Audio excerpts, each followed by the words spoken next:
अभी हमको न्याय नहीं मिला, इससे अभी और सुप्रीम कोर्ट में बचे हैं। उसमें चाहे आरटी एक्ट को फिर से चैलेंज करने की एक्ट में जो धारा 23(2) है उसके प्रोवाइजो को अभी तक किसी ने चैलेंज नहीं, तो में कुछ खामी है, इसीलिए वो चैलेंज करने वाली बात कर रही है। हाई कोर्ट में जो है उसको चैलेंज ही कर रहा अधिकार है क्यूरेटिव न्यायालय के माध्यम से। जहां तक भी हम अपनी बात को और रख सकते हैं वो हमारा पूरा प्रयास है। सरकार जो है अभी मानसून सत्र में विधेयक लेकर के आए, एक्ट में जो गड़बड़ी है उसमें संशोधन करें, तो इसके लिए हमारा यही प्रयास चल रहा है। नमस्कार, मैं हूं आपके साथ भास्कर तिवारी। नवोदित भास्कर में आप सबका स्वागत है। टेटा अनिवार्यता को लेकर के जिस तरीके से इस देश की सर्वोच्च अदालत का फैसला आया, और वो फैसला जाहिर सी बात है कि सरकारी शिक्षकों को मंजूर नहीं है। इन सब के बीच में सुप्रीम कोर्ट का जो कार्यकाल है, यानी कि कार्य प्रणाली चल रही थी, वो छुट्टी पर चली गई। यानी कि अभी सुप्रीम कोर्ट फिलहाल बंद है, माननीय न्यायाधीश महोदय लोग छुट्टी पर हैं। लेकिन अब थोड़ा वक्त बचा है जब इस देश के सर्वोच्च अदालत के माननीय न्यायाधीश महोदय लोग आएंगे। ऐसे में क्यूरेटिव पिटीशन से लेकर के सरकारी शिक्षक विधायी तौर पर भी इस मामले का समाधान निकालना चाहते हैं। सरकारी शिक्षक चाहते हैं कि सिर्फ और सिर्फ सुप्रीम कोर्ट में ही ये मामला न रहे, बल्कि विधायी तौर पर भी इसका समाधान निकाला जाए। तो इसके लिए सरकारी शिक्षकों ने अपने प्रयास करने शुरू कर चुके हैं। तो इन सब के विषयों पर जानने के लिए और सरकारी शिक्षकों के आगे की रणनीति क्या है, वो सब कुछ समझने के लिए हमारे साथ टेटा के अध्यक्ष डीके सिंगोर जी हैं। सर, आपका बहुत बहुत स्वागत है।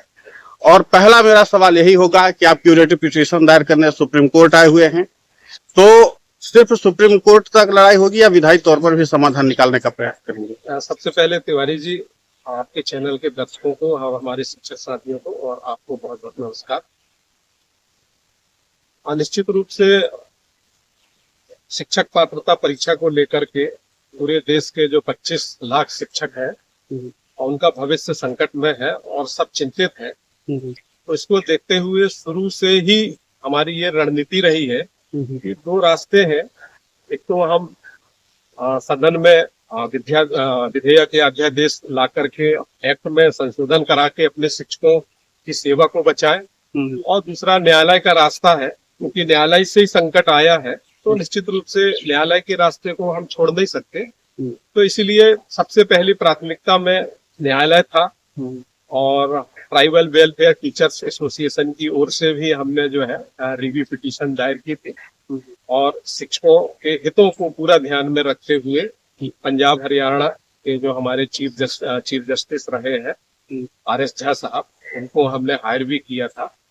और माननीय सुप्रीम कोर्ट में एक रिव्यू में अच्छी बहस चली, निश्चित रूप से पक्ष रखा गया, लेकिन फिर भी वहां पर माननीय सर्वोच्च न्यायालय का सम्मान करते हुए निश्चित रूप से ये कहेंगे कि अभी हमको न्याय नहीं मिला है, और उस पूर्ण न्याय को पाने के लिए जो भी रास्ते अभी और सुप्रीम कोर्ट में बचे हैं, उसमें चाहे आरटी एक्ट को फिर से चैलेंज करने की बात हो, क्योंकि माननीय सर्वोच्च न्यायालय ने अपने निर्णय में भी कहा है कि अभी तक किसी ने आरटी एक्ट में जो धारा 23(2) है उसके प्रोवाइजो को अभी तक किसी ने चैलेंज नहीं। तो कहीं ना कहीं न्यायालय ये मानती है कि कहीं एक्ट में कुछ खामी है, इसीलिए वो चैलेंज करने वाली बात कर रही है। तो हम माननीय हाई कोर्ट में जो है उसको चैलेंज ही कर रहे हैं।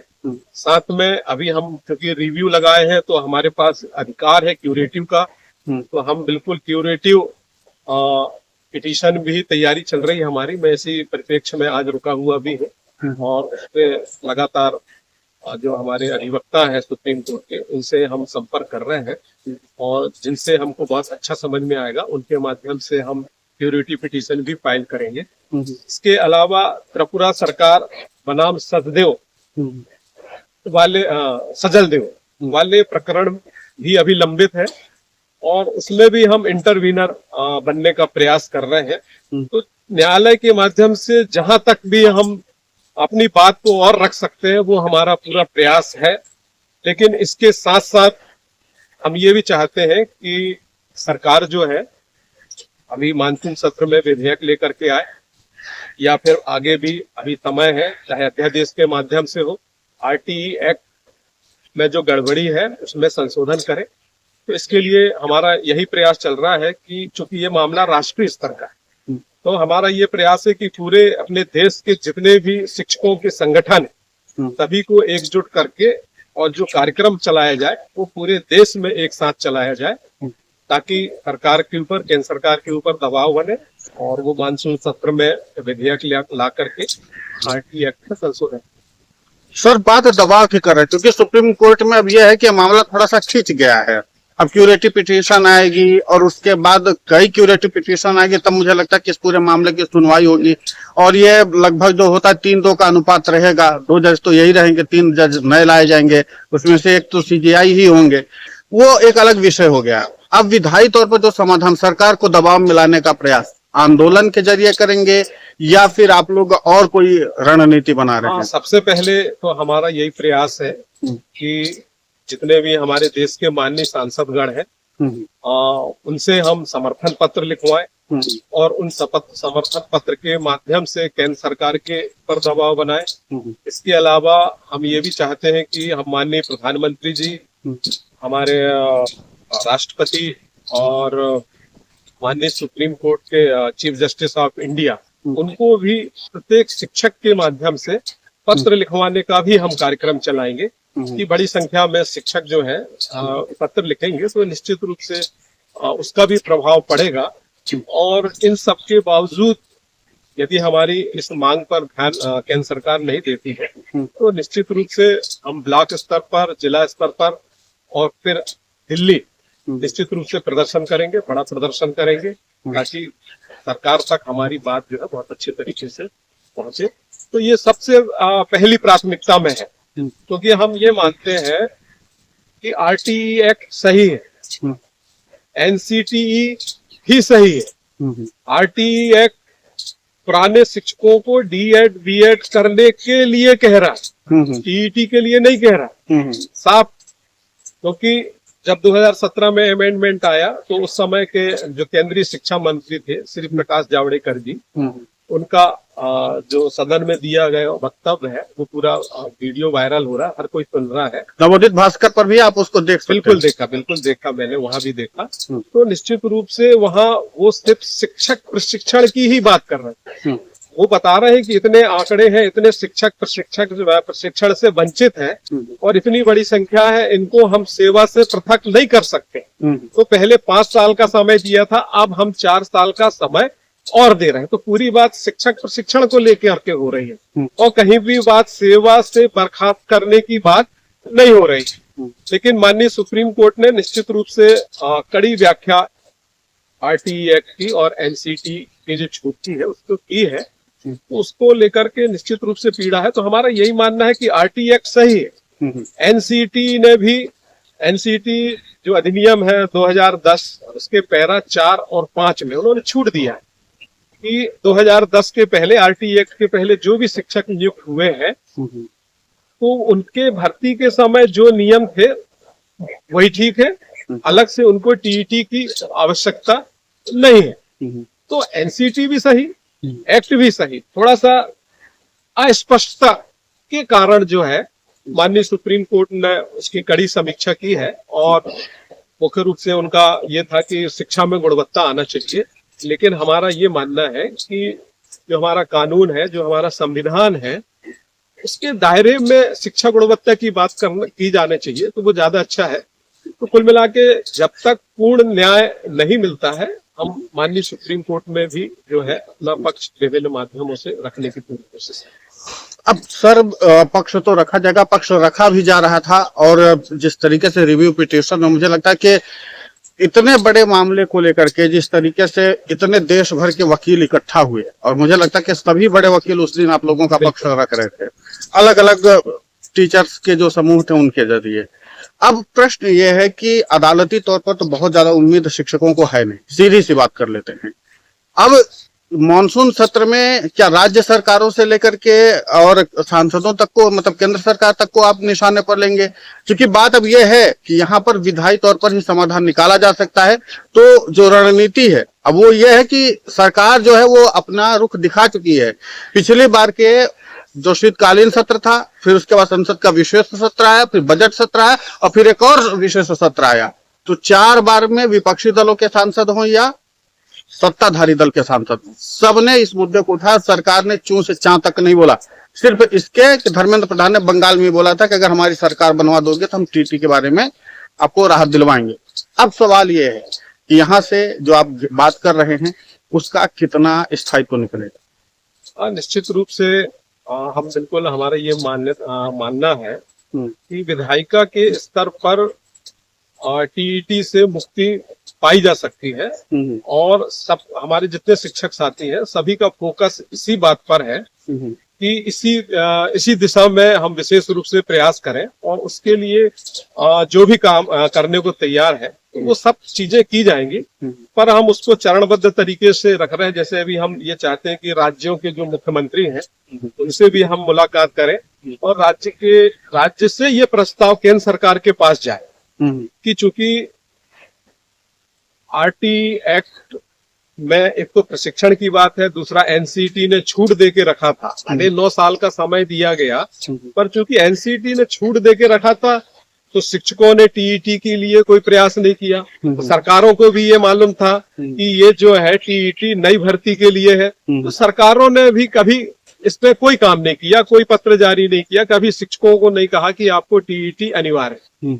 और इसकी पुष्टि इस बात से भी होती है कि सरकार, लगभग अधिकांश राज्यों की सरकार जो है माननीय सुप्रीम कोर्ट में रिव्यू दायर करके यही बात की कि ये जो टीईटी है ये नए शिक्षकों के लिए है, पढ़ाने के लिए नहीं है। तो कहीं ना कहीं राज्य सरकार का ये तो मानना है कि शिक्षक इसमें कहीं पर दोषी नहीं है। तो ये राज्य सरकार का भी दायित्व है कि वो प्रस्ताव माननीय केंद्र सरकार को भेजे और अध्यादेश या विधेयक के माध्यम से इस समस्या का हल कराएं। तो जब आगे और समय देखते हैं, यदि हमारी बातों पे कहीं पर कोई विचार नहीं होता तो निश्चित रूप से हम उग्र तरीके से भी प्रदर्शन करने की हमारा मन है, क्योंकि कहीं ना कहीं ये शिक्षकों के साथ बड़ा अन्याय है। आज तक के इतिहास में कभी भी ऐसा नहीं हुआ कि बैकडेट से कोई कानून, एक हानिकारक कानून जो है वो बैकडेट से लागू, ये इतिहास में पहली बार है।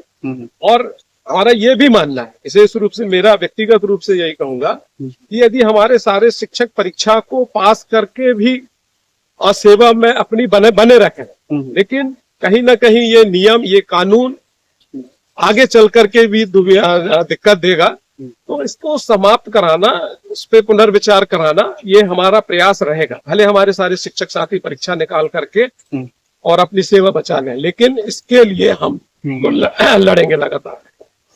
सर, लड़ाई तो चलेगी, जाहिर सी बात है, लड़ाई की तैयारी हो चुकी है। मेरा प्रश्न मूल रूप से ये है कि जब सरकारें इस बात को लेकर के आश्वस्त थी, खुद जैसा आपने कहा कि लगातार, मैं खुद शिक्षक परिवार का था और मुझे लगता है कि हर जगह पे हर बार शिक्षकों को गर्मी में बीओ ऑफिस या डाइट में जाकर के वो अपना शिक्षक और प्रशिक्षण लेते ही रहे हैं। अब ये मुझे समझ से परे है कि ऐसा कौन सा मानक टेट अनिवार्यता में है कि जो शिक्षकों की इतने साल की ट्रेनिंग, उसके वो लोग मानते हैं कि ये शिक्षक योग्य नहीं हो सकती। इतने साल की ट्रेनिंग है, आप खुद भी लंबे समय तक शिक्षक रहे हैं और हैं अभी भी, तो आप तो मानते हैं इस बात को? देखिए जरा। नहीं, निश्चित रूप से माननीय सुप्रीम कोर्ट का ये कहना है कि हम शिक्षा गुणवत्ता के लिए टीईटी करा रहे हैं और हमारा ये मानना है कि शिक्षा की गुणवत्ता टीईटी से ज्यादा महत्वपूर्ण उनका अनुभव है। अनुभव ज्यादा महत्वपूर्ण है बजाय टीईटी के। तो यदि आप टीईटी की आड़ में शिक्षकों को सेवा से बर्खास्त करते हैं तो निश्चित रूप से बहुत सीनियर, वरिष्ठ शिक्षक, अनुभवी शिक्षक सिस्टम से हट जाएंगे, तो इसका शिक्षा की गुणवत्ता पे उल्टा प्रतिकूल प्रभाव पड़ेगा। शायद इस चीज पे माननीय सुप्रीम कोर्ट ने ध्यान नहीं दिया। निश्चित रूप से अनुभव सिर्फ कक्षा में पढ़ाने का नहीं रहता है, प्रतिवर्ष लगभग उनको शिक्षक प्रशिक्षण कार्यक्रम भी कभी 1 हफ्ते का, कभी 10 दिन का, कभी 15 दिन का ग्रीष्मकालीन अवकाश के समय विशेष रूप से चलता है। तो निश्चित रूप से जो अभी हमारे कार्यरत शिक्षक है वो बहुत अनुभवी है। टीईटी कोई ऐसा इशू नहीं है कि बिल्कुल टीईटी जो पास है उन्हीं से गुणवत्ता आएगी। तो और कहीं ना कहीं ये भूतलक्षी प्रभाव से लागू करना, ये सारी चीजें गड़बड़। अब इसमें हम मध्य प्रदेश को देखें तो मध्य प्रदेश में तो 2005 से अच्छी क्वालिटी के शिक्षक आए करके वहां तो शिक्षक पात्रता परीक्षा हो ही रही है, लेकिन अब चूंकि जो एनसीटी ने नियम बनाए हैं वो 2010 में बनाए हैं, तो पुराने और इस शिक्षक पात्रता परीक्षा में थोड़ा ना थोड़ा अंतर तो रहेगा। लेकिन जो शिक्षक पात्रता परीक्षा उत्तीर्ण करके सेवा में आया है, अब फिर से उसकी पात्रता परीक्षा लेना, ये भी एक बहुत बड़ी विसंगति है। उसका कारण सिर्फ एक यही है कि इसको पिछले की डेट से लागू किया जा रहा है। लागू करते समय सुप्रीम कोर्ट ने इस पर विचार नहीं किया कि हो सकता है कई राज्यों में इससे अच्छी टीईटी पहले से आयोजित हो रही हो, तो उस पर भी विचार करना चाहिए था। फिर एक और बहुत महत्वपूर्ण बात है कि हमारे जो विशेष पिछड़ी जनजाति है, मध्य प्रदेश में देखते हैं तो बैगा है, सहारिया है, आरिया है, जो विशेष पिछड़ी जाति है, तो सरकार इनके स्तर को ऊपर उठाने के लिए, इनका सामाजिक आर्थिक स्तर ऊपर उठाने के लिए लगातार प्रयास करती है। तो उसमें उन्होंने एक प्रयास ये भी किया है कि इनको एक कोटा तय करके और बिना चयन प्रक्रिया के इनको सीधे नौकरी में लिया है। अब सोचिए, इन शिक्षकों की भी टीईटी होगी सुप्रीम कोर्ट के आदेश से, तो जब सरकार ने खुद उनको आगे प्रमोट किया है बिना परीक्षा के, बिना चयन प्रक्रिया के, अब उनकी टीईटी लोगे तो क्या होगा? बहुत मुश्किल है उनके लिए टीईटी पास करना। फिर वो क्या होंगे? सेवा से बाहर होंगे। तो सरकार जो योजना लेके आई थी तो वो तो और भी ज्यादा उल्टा हो गया। तो माननीय सुप्रीम कोर्ट जो रेट्रोस्पेक्टिव आदेश, ऐसे बहुत सारे इफेक्ट, अभी आप देख लीजिए टीईटी के लिए जो एनसीटी की गाइडलाइंस है कि टीईटी की परीक्षा के लिए कौन पात्र, तो उसमें साफ लिखा है प्राथमिक शिक्षा के, मान लीजिए वर्ग 3 का है, तो हायर सेकेंडरी में उसके 50% या उससे अधिक मार्क्स होना चाहिए। टीईटी में बैठने के लिए 50% या उससे अधिक मार्क्स होना चाहिए। पर जब उस शिक्षक की भर्ती हुई थी तो उस समय परसेंटेज की कोई बाध्यता नहीं थी। अब उसके 50% से कम मार्क्स है, अब वो टीईटी ही नहीं बैठ पाएगा। तो ऐसे में वो सीधे सेवा से बाहर हो रहा है। तो ऐसे बहुत सारी बातें हैं। जैसे माननीय सुप्रीम कोर्ट ने कह दिया कि ठीक है, जो रिटायरमेंट होंगे उनको हम कंपलसरी रिटायरमेंट का लाभ दे देंगे, और जो भी उनके टर्मिनल बेनिफिट्स हैं आफ्टर रिटायरमेंट, जो लोग बेनिफिट्स हैं वो हम उनको देंगे। तो माननीय सुप्रीम कोर्ट ने यहाँ पर जो एक पनिशमेंट शिक्षक को मिल रहा है उसको डाइल्यूट करने की कोशिश की है, लेकिन माननीय सुप्रीम कोर्ट ने इस पर विचार नहीं किया कि हो सकता है बहुत सारे शिक्षक ऐसे हों जिनको कोई टर्मिनल बेनिफिट ना मिलता हो। अब मध्य प्रदेश कई यदि हम देखें तो मध्य प्रदेश में 90% जो शिक्षक है वो अध्यापक संवर्ग से आए, स्थानीय निकाय के द्वारा भर्ती होकर के आए हैं, और बहुत कम वेतन उनको मिलता रहा है। उनको पेंशन नहीं मिलती है, ग्रेजुटी नहीं मिलती है, किसी प्रकार का कोई टर्मिनल बेनिफिट उनका है ही नहीं है। अब सुप्रीम कोर्ट ने तो कह दिया हम टर्मिनल बेनिफिट देंगे, लेकिन मध्य प्रदेश के 90% जो 2-2.5 लाख शिक्षक है उनको रिटायरमेंट के बाद कुछ नहीं मिलना है। तो अब आप सोचिए कितनी बड़ा संकट उनके सामने आ जाएगा। अपनी लंबी सर्विस को देखते हुए हमारे बहुत सारे शिक्षक साथियों ने हाउस लोन ले लिया, 30 लाख 40 लाख का हाउस लोन है, अपने बच्चों को उच्च अध्ययन में पढ़ाने के लिए उसका अध्ययन लोन वगैरह बैंकों से लेकर के रखा है। अब ऐसे में अचानक उनकी सेवा समाप्त कर दी जाएगी, कितना बड़ा संकट शिक्षक और उसके परिवार के ऊपर आएगा। ये माननीय सुप्रीम कोर्ट ने इन सब चीजों पर ध्यान नहीं दिया है। एक बार हमने रिव्यू में ये सारी बातें रखी थी, लेकिन माननीय सुप्रीम कोर्ट ने उन पर ध्यान ही नहीं दिया। तो इन सारे बिंदुओं को लेकर के हम फिर से क्यूरेटिव पिटीशन में इन सारी बातों को रखेंगे निश्चित रूप से। और क्यूरेटिव में कई लोग कहते हैं कि क्यूरेटिव में कुछ नहीं होता, बात सही है। सामान्य रूप से क्यूरेटिव या रिव्यू इनका जो स्कोप है वो ना के बराबर है, बहुत कम होता है। लेकिन चूंकि हमको लग रहा है कि कहीं ना कहीं हमको न्याय नहीं मिला है, तो हमारी उम्मीद की किरण यही है कि चूंकि हमको न्याय नहीं मिला है, न्याय नहीं हुआ है, इसीलिए पूरा विश्वास है कि चाहे क्यूरेटिव के माध्यम से हो या अन्य जो और भी विकल्प है, हमको निश्चित रूप से न्याय मिलेगा। अब न्याय तो मिलेगा सर, इस बात में कोई दो राय नहीं है। और वो इसलिए मैं कह रहा हूं क्योंकि जाहिर सी बात है कि इस आदेश को आप प्रैक्टिकली अपील में नहीं ला सकते, प्रैक्टिकली अप्लाई नहीं कर सकते। ये बात 100% सही है, क्योंकि जब आपको इस तरीके का आदेश लाना पड़ेगा तो एक फिर उस तरीके की मशीनरी भी बनाने की जरूरत है। ये बात भी सही है। अब मूल प्रश्न यहां से ये खड़ा हो रहा है जो मैं आपसे करने जा रहा हूं मॉनसून सत्र में जो आप बात रखने वाले हैं अपने सांसदों के जरिए, तो वो कौन सी बातें होंगी जिसके नाते से आप सीधे सुप्रीम कोर्ट के इस फैसले को उस पर आधारित रख करके सीधे सरकार से सवाल करेंगे और बोलेंगे कि हमारी इन बातों को प्रमुखता के आधार पर आप रखो और इसके बाद हमको इन चीजों से राहत दिलाओ?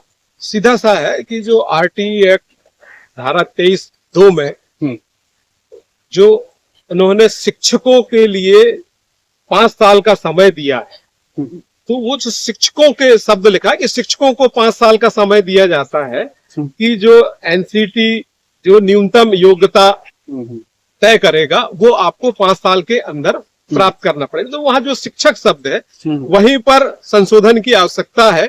वहां पर स्पष्ट कर दे कि जो पूर्व से कार्यरत शिक्षक है उनके लिए ये अनिवार्य नहीं है। इसी प्रकार जो अमेंडमेंट 2017 में भी किया है उन्होंने और लिखा है कि पूर्व से कार्यरत शिक्षकों को जो है ये न्यूनतम योग्यता जो है वो 4 साल के अंदर प्राप्त करना पड़ेगा। तो ये दोनों जगह संशोधन लेकर के आए सरकार और स्पष्ट कर दे कि ये पुराने शिक्षकों पर लागू नहीं होगा, क्योंकि यही नियम है।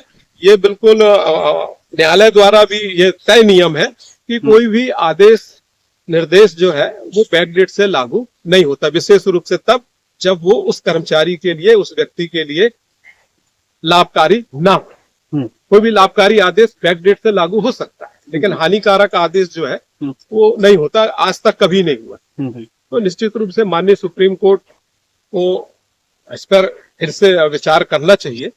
और जो 25-30 लाख शिक्षक है एक बड़ी संख्या कहलाती है, बल्कि हमारा तो ये सोचना था कि जो संविधान का अनुच्छेद 142 का उपयोग करके माननीय सुप्रीम कोर्ट ने इस आदेश को पारित किया है, इसका उपयोग वास्तव में शिक्षकों की सेवा को बचाने के लिए होना। यदि मान लीजिए एक्ट में कहीं कुछ गड़बड़ी है भी और जिससे शिक्षक बाहर हो रहे थे इतनी बड़ी संख्या में, पहले भी आदेश हुए हैं ऐसे जहां पर शिक्षक बड़ी संख्या में सेवा से बाहर होने का मौका था, तो वहां कोर्ट ने 142 का उपयोग करके उन शिक्षकों की सेवा को बचाया है। तो यहाँ पर भी उसका उपयोग होना चाहिए था। ये दुर्भाग्य है हमारा कि इस तरीके से हमको न्याय जो है माननीय सुप्रीम कोर्ट से नहीं मिला। न्याय नहीं मिला है अभी तक। अब सीधा सा सवाल मेरा यह है कि अभी आप 2 दिन पहले एनसीटी के ऑफिस गए थे। बिल्कुल। आपने वहां पर क्या बात की, किन किन तथ्यों पर बात की और उसके बाद आपने उनसे क्या मदद मांगी? देखिए, एनसीटी जाने का जो हमारा मकसद था वो यही था कि एनसीटी ने ही टीईटी का प्रावधान किया। एनसीटी के प्रति हमारा सम्मान है कि उन्होंने पूर्व से कार्यरत शिक्षकों को छूट देके रखे थे। वो जानते थे कि यदि हम यहाँ पर टीईटी का प्रावधान कर देंगे तो जो पुराने शिक्षक है उनके ऊपर भी ये टीईटी अनिवार्य हो जाएगा, ये टीईटी रेट्रोस्पेक्टिव हो जाएगा। तो इसीलिए उन्होंने अपने पैरा 4 और 5 में 4 में ये कह दिया कि यदि किसी की नियुक्ति 3 सितंबर 2001 के पहले हुई तो उस समय जो उसके भर्ती के नियम थे, जो अर्हता थी निर्धारित, वही मान्य होगी और टीईटी की अनिवार्यता नहीं है। फिर उन्होंने कहा कि 3 सितंबर 2001 के बाद और आरटीई एक्ट के पहले जो नियुक्त हुए हैं, तो उस समय एनसीटी ने एक विनियम 2001 बनाया था, उसमें कुछ अर्हताएं तय की थी, डीएड बीएड वगैरह। तो उन्होंने कहा कि एनसीटी विनियम 2001 के तहत जिनके पास योग्यता है उनके लिए भी टीईटी नहीं है। तो इस तरीके से आरटीई एक्ट के पहले जितने नियुक्त हुए सबको एनसीटी ने छूट दे के रखा। तो ये इसलिए हम कहते हैं कि एनसीटी की कहीं कोई गलती नहीं है। लेकिन जब सुप्रीम कोर्ट ने कह दिया कि नहीं, एनसीटी जो है वो आरटीई एक्ट को ओवर रूल्ड नहीं कर सकता, एक्ट से ऊपर एनसीटी नहीं है। यद्यपि हम भी अपने विवेक से सोचे कि एक्ट में तो कहीं पर टीईटी नहीं लिखा, डायरेक्ट टीईटी नहीं लिखा। यदि एक्ट में टीईटी लिखा होता तो निश्चित रूप से एनसीटी उसको बदल नहीं सकता, फिर वो सब पे लागू हो जाता। लेकिन एक्ट ने तो पावर दिया है एनसीटी को कि आप मिनिमम क्वालिफिकेशन तय करिए। तो एनसीटी ने एजुकेशन में क्वालिटी लाने को सोचा। पहले से डीएड बीएड के नियम तो थे ही। कल उनसे जो बात हुई हमारी, उप सचिव थे, उनसे जब बात हुई हमारी सतीश कुमार जी से, तो उन्होंने ही कहा कि हमने कहा टीईटी का प्रावधान क्यों किया आप? आपकी टीईटी का प्रावधान करने से हमने कहा यहाँ 30 लाख शिक्षकों का नौकरी जो है संकट में आ गई, आपने टीईटी का प्रावधान क्यों की? तो उनका यही कहना था कि शिक्षा में गुणवत्ता लाने के लिए जो आरटी एक्ट की जो मंशा थी, तो गुणवत्ता लाने के लिए हमने कुछ थोड़ा हटके नया करने की प्रयास उसमें किया है, लेकिन हमने पुराने शिक्षकों का छूट का प्रावधान दिया हुआ था, हमारी गलती नहीं है। माननीय सुप्रीम कोर्ट ने नहीं माना तो अब हम कुछ नहीं कर सकते हैं, ऐसा उनका कहना था। लेकिन हम जो गए थे वो इसी उद्देश्य से गए थे कि जब आपको पावर नहीं था तो आपको टीईटी लेकर के नहीं आना। तो अब आपका दायित्व है, एनसीटी का दायित्व है कि वो केंद्र सरकार को प्रस्ताव भेजे, उनको समझाए, है ना, अपनी बात रखे कि ये जो टीईटी है इसको जो लाया गया था वो नए भर्ती की मंशा से लाया गया, लेकिन अब चूंकि मामला पैच जो है कोर्ट में फंस गया है, इसीलिए ये अध्यादेश के जरिए या विधेयक के जरिए जो है इसमें संशोधन की आवश्यकता है, ऐसा एनसीटी केंद्र सरकार को पत्र लिखे, ये हमारा उनसे आग्रह था। तो उन्होंने ये कहा है, आश्वासन दिया है कि हम आपका पत्र जो है वो केंद्र सरकार तक अनुशंसा के साथ भेजेंगे निश्चित। बिल्कुल, तो एनसीटी का ये कहना है, लेकिन इसी के साथ सबसे महत्वपूर्ण सवाल यह है कि जिस तरीके की स्थितियां बन रही हैं, उन सब के बीच में विधायी तौर पर ही क्या शिक्षकों को समाधान मिलेगा? और ये बात इसलिए पुख्ता हो रही है क्योंकि अब शिक्षक समुदाय जो है वो पूरी तरीके से अपने स्वाभिमान के साथ जाग चुका है। शिक्षकों का जब स्वाभिमान जगा है तो सरकारें भी हिली हैं, इस बात पर कोई दो राय नहीं है। तो जिस तरीके की स्थिति बनी है, अब देखना महत्वपूर्ण होगा कि सड़क से लेकर के संसद तक और संसद से लेकर के सुप्रीम कोर्ट तक शिक्षक तैयार हैं। तो सारे स और श को जोड़ करके आप ये देखिए कि समाधान निकलेगा या नहीं, ये इस साल के मॉनसून सत्र में तय हो जाएगा।